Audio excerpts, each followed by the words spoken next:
వాడు అరెస్ట్ చేయలేము, మనం అరెస్ట్ అవుతాము. దాన్ని కూడా భయపడాల్సిన పని లేదు, అరెస్ట్ భయపడాల్సిన పని లేదు. అరెస్ట్ అయితే వెంటనే బెయిల్ మీద వస్తాం మనం.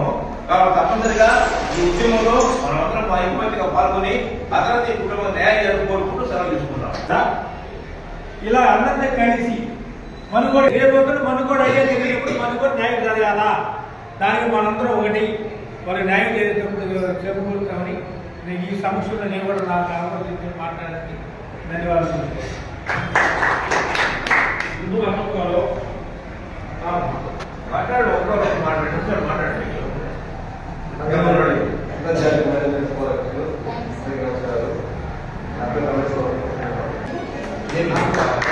నువ్వు మాట్లాడాలి.